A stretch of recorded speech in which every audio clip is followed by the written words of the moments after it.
Assalamu alaikum students, hope you all are fine and doing good. With it today we are going to start exercise 3.3, but before going to exercise 3.3 you must have idea of binary relation that can be done with the help of ordered pair. अभी ordered pair क्या चीज़ होती है, means हमारे पास x axis और y axis से related दो values होती हैं.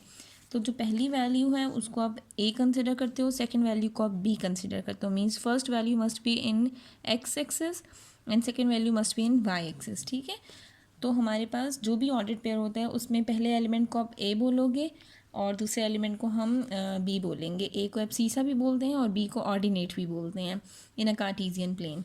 उसके बाद हमारे पास यहाँ पे अगर हम कहा जाए कि अगर 2 और 5, यहाँ पे एक्स एक्सिस पे 2 है, वाई एक्सिस पे 5 है, that is not equal to 5 2, because यहाँ पर एक्स एक्सिस पे 2 था, यहाँ एक्स एक्सिस पे 5 है. ठीक है, ये 2 है और इस पेयर में 5 है, यहाँ 5 है और इस पेयर में 2 है वाई एक्सिस पे, तो ये हमारे पास डिफरेंट होते हैं. सो इन्हीं के अकॉर्डिंग अब हमारे पास कार्टेशियन प्रोडक्ट्स कैसे आपने कैलकुलेट करने हैं, ऑर्डर्ड पेयर से आपने अल्फ़ाबेट्स की कैसे वैल्यूज़ फाइंड करनी है. This can be done in the exercise 3.3.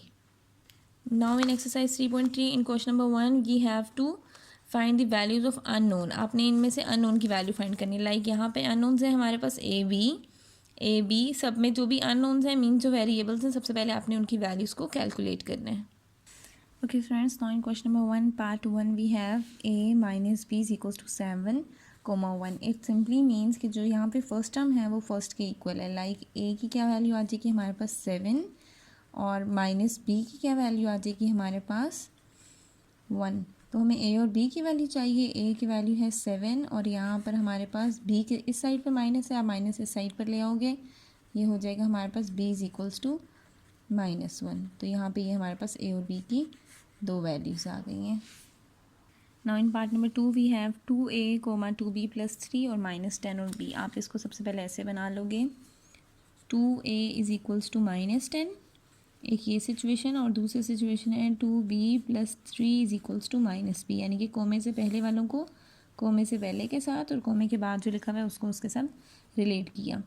2 multiply हो रहा है, दूसरी तरफ जाकर डिवाइड हो जाएगा. यहाँ पे आप b एक साइड पर कर दोगे, -b इधर आकर +b, +3 इस साइड पर जाकर -3. a की वैल्यू आ गई 2 × 2 2 5 10 -5 और b की 3b बन गया ये हमारे पास 3b is equals to -3, b is equals to -3/3, that is equals to 1. तो b की वैल्यू 1 आ गई और a की वैल्यू हमारे पास 5 आ गई है. Likewise in the third part we have 2a minus 4, 6 और यहाँ है 8 minus b plus 1. आपने सबसे पहले 2a minus 4 को इक्वल टू 8 करना है जो कोमे से पहले लिखे हुए हैं. ठीक है, 2a minus 4 is equals to 8 और साथ आप लिखोगे 6 is equals to -b plus 1. यहाँ से हमारे पास a की वैल्यू कैसे आएगी, -4 है, दूसरी साइड पर जाकर हो जाएगा 8 + 4 और यहाँ हो जाएगा हमारे पास +1 इधर आकर -1 इज़ इक्वल्स टू -b. अब 2a 8 + 4 हो गया हमारे पास 12, a इज़ इक्वल्स टू 12/2, ये आ गया हमारे पास, और यहाँ आ गया 6 - 1 5 इज़ इक्वल्स टू -b. अब माइनस हमें b के साथ नहीं चाहिए तो हम माइनस को 5 की साइड पर ले जाएंगे, यहाँ हो जाएगा -5b और a की वैल्यू यहाँ बन जाएगी 12/2, 2 × 1 2 2 6 12. a की वैल्यू आ गई 6 और b की वैल्यू आ गई हमारे पास -5. Likewise in the fourth part we have to put x plus 2y is equals to 5 and y minus 3 is equals to 5. अब यहाँ तो दोनों अननोन हैं, हम इनकी वैल्यू कैसे कैलकुलेट करेंगे. वी हैव अनदर ऑप्शन ना, हम दूसरी वाली इक्वेशन को अगर पहले सॉल्व कर लें, हमारे पास यहाँ क्या हो जाएगा, -3 है, इधर जाकर हो जाएगा +3, y की वैल्यू आ गई 8. तो y की जो वैल्यू है अब वो यहाँ पर आप सब्सटीट्यूट कर दोगे तो हमारे पास एक वेरिएबल रह जाएगा x, तो हम x की भी वैल्यू कैलकुलेट कर लेंगे. यहाँ पे x + 2, y की जगह आप लिख दोगे 8 is equals to 5, x + 16 is equals to 5, x is equals to 5 - 16, x is equals to -11. ये x की भी वैल्यू आ गई और y की भी वैल्यू आ गई. Okay, so now in part number 5 we have 2x minus y and y minus 3x is equals to 4 2. सबसे पहले आपने रखा 2x minus y is equals to 4 और यहाँ आपने रखा y minus 3x is equals to 2. Okay, अब इस सिचुएशन में हमने क्या किया, हमने यहाँ लिख दिया 2x minus y is equal to 4। यहाँ पे भी हम इसी तरह बना लेते हैं कि पहले x वाली टर्म आ जाए -3x, फिर y आ जाए इज़ इक्वल टू 2। अब यहाँ पे इसको सिंप्लीफाई करने के लिए हम क्रैमर रूल एक पढ़ चुके थे, ठीक है, मैट्रिसेस वाला जो चैप्टर था, हमने उसी रूल को फॉलो करके आपने x और y की वैल्यूज़ को फाइंड आउट करना है ना। तो ये इक्वेशंस को सॉल्व करने का भी तरीका होता है। एक हमारे पास वो वाला भी मेथड है, आप क्रैमर्स रूल भी अप्लाई कर सकते हो, और सिंपल इक्वेशंस को सॉल्व करने का हमारे पास मेथड होते हैं सब्स्टिट्यूशन और elimination method. I will go for the elimination method first, क्योंकि इसमें ईजिली वो हो सकती है। सबसे पहले आपने इन इक्वेशंस को नाम दे दिए, इक्वेशन 1 एंड 2, ठीक है। यहाँ अब हम लिख रहे हैं solving equation 1 and 2। The very first thing to remember while solving the equations कि आपने देखना है हमारे पास यहाँ पे एलिमिनेशन सूटेबल है या सब्स्टिट्यूशन सूटेबल है। अब जैसे यहाँ पे मैं ऑब्जर्व कर रही हूँ तो यहाँ पे 2x है, यहाँ 3x है, इनमें सिमिलैरिटी नहीं है। बट यहाँ -y और यहाँ +y है, ये सेम वेरिएबल्स हैं बट डिफरेंट साइंस है ना। तो आपने इस सिचुएशन को कैसे हैंडल करना है कि हमारे पास जब भी वेरिएबल्स हमारे पास सेम होंगे, साइन डिफरेंट होंगे, आपने एलिमिनेट करना है, यानी कि उस वेरिएबल को आप एलिमिनेट कर सकते हो। अगर सेम भी साइन होते हैं तो आप उनको सब्ट्रैक्ट कर देते हैं, डिफरेंट साइन है तो आप ऐड कर लोगे तो सिंपली वो कैंसिल हो जाएंगे। अब सॉल्व करें हम बाय एलिमिनेशन मेथड, कि एलिमिनेट का मतलब होता है टोटली किसी चीज़ को ख़त्म कर देना। अब एलिमिनेशन मेथड से हम सॉल्व कर रहे हैं। अब यहाँ मैं लिख रही हूँ एडिंग इक्वेशन 1 एंड 2, इनको हम ऐड करें। 2x minus y is equals to 4, -3x plus y is equals to 2। ये कैंसिल हो गया, -3x प्लस 2x हमारे पास बन जाएगा -x इज इक्वल्स टू 6, और x की वैल्यू आ गई, माइनस उधर चला जाएगा तो 6। सिंपली अब y की वैल्यू कैसे आएगी, आपने इसी x की वैल्यू को किसी भी इक्वेशन में लगाकर y की वैल्यू फाइंड आउट कर लेनी है, ठीक है। यहाँ मैं लिख रही हूँ put value of x in equation 1। Equation 1 में हम लगा देते हैं, ठीक है। इक्वेशन 1 क्या है हमारी, 2x minus y is equals to 4, और y की जगह, x की जगह आप क्या लिखोगे, -6 लिख दोगे। 2 into -6 minus y is equals to 4, -12 minus y is equals to 4, -12 plus 4 है, इस साइड पर आकर हो जाएगा -4 इज इक्वल्स टू -y, उधर जाकर हो जाएगा +y। -12 -4 हमारे पास आंसर आ जाएगा -16 इज इक्वल्स टू y। तो ये हमारे पास x और y की वैल्यूज़ भी आ गई। Okay students, now in part number 6 we have this type of equation. इसमें आपने सबसे पहले इक्वल से पहले वाले और इक्वल के बाद वाली टर्म्स को इक्वल करना है। लाइक आपने कहा 4x प्लस 6y है हमारे पास 6 के इक्वल, इसको इक्वेशन 1 कह दिया, और x माइनस 12y है हमारे पास -3 के इक्वल, इसको इक्वेशन 2 कहा। अब जब हमने इनको ऑब्जर्व किया तो हमारे पास यहाँ पे तो कोई भी चीज़ सेम ही नहीं है कि हम सब्स्टिट्यूशन पर जाएं ना। तो आपने क्या करना है कि उसके लिए हमारे पास एक और भी बेटर वे है, और वो बेटर वे क्या है कि हम किसी के कोफिशिएंट्स को बराबर कर दें। लाइक यहाँ पे 4 है, हम यहाँ पे भी 4 ले आएँ, तो वो कैसे पॉसिबल है, हम लिख देते हैं मल्टीप्लाइंग इक्वेशन 2 बाय 4। पूरी इक्वेशन को 4 से मल्टीप्लाई करवा दें। 4 into x minus 12y is equals to 4 into -3, 4x minus 48y is equal to -12।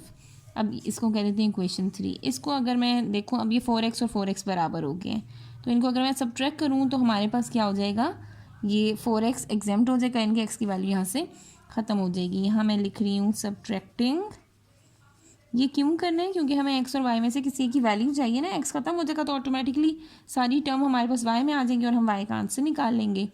Subtracting equation 1 and 3, 4x plus 6y is equal to 6, और यहाँ आएगा 4x minus 48y is equal to -12। जब आप subtract कर रहे होते हो तो आपको साइन चेंज करने होते हैं। कोई साइन नहीं है तो प्लस का साइन है, कैंसिल, माइनस प्लस में चेंज हो गया, माइनस प्लस में चेंज हो गया। 6x प्लस 48y हमारे पास आ गया 54y, 12 प्लस 6 18, ठीक है। y इज इक्वल्स टू 18/54, 18 1 ज़ा 18, 18 3 ज़ा 54, तो y की वैल्यू आ गई हमारे पास 1/3। अब इस y की वैल्यू को आपने किसी भी इक्वेशन में लगाकर x की वैल्यू भी फाइंड आउट कर लेनी होती है। मैं कह देती हूँ इसको, put y is equal to 1/3 in equation 1, किसी भी इक्वेशन में लगा दें 1 2 3, ठीक है। 4x + 6y is equal to 6 था। y की जगह पर आपने रिप्लेस करना है 1/3 is equal to 6, 3 1 = 3, 3 2 = 6, 4x + 2 is equal to 6, +2 है उधर जाकर हो जाएगा हमारे पास 6 - 2, 4x is equals to 6 - 2 4, x की वैल्यू आ गई 4/4 डैट इज़ इक्वल्स टू 1। तो अब यहाँ पर हमारे पास x की वैल्यू आ गई है 1। लास्ट में आपने दोनों वैल्यूज़ लिख दी, x is equals to 1 and y is equals to 1/3। Okay students, now in the last part of question number 1 we have 5x + y - x + y is equals to 6,1। Like आपने सबसे पहले लिखना है 5x + y is equal to 6, ये बन गई equation 1, और दूसरी इक्वेशन है -x + y is equals to 1, यानी कि 5x + y को 6 के इक्वल रखा आपने और -x + y को आपने रखा है 1 के इक्वल। इसको हम कह देते हैं इक्वेशन 2। अब यहाँ पे हम इनके कोफिशिएंट्स को और इक्वेशन को ऑब्जर्व करते हैं, तो यहाँ पे +y और +y सेम है ना, तो हम इनको कैसे सॉल्व करके y को ख़त्म कर सकते हैं। साइन चेंज करना पड़ेगा कैंसिल करने के लिए, तो हम लिखेंगे subtracting equation 1 and 2, 5x + y is equal to 6 -x + y is equals to 1। इनके साइन चेंज हो गए, ये कैंसिल हो गया हमारे पास, यहाँ रह गया, इनका भी साइन चेंज होगा और इनका भी साइन चेंज होगा। 5x + x हमारे पास आ गया 6x is equals to 6 - 1 5, x की वैल्यू आ गई हमारे पास 5/6। अब आपने इसी x की वैल्यू को किसी एक इक्वेशन में लगा देते हैं, put x is equals to 5/6 in equation 1, equation 1 में लगा देते हैं। 5x + y is equals to 6, आपको x की जगह लिखना है 5/6, यहाँ पे लिख दिया 5/6 + y is equal to 6, 5 5 = 25/6 + y is equal to 6, y को हम यहीं रखेंगे और +25/6 दूसरी साइड पर जाकर हो जाएगा -25/6।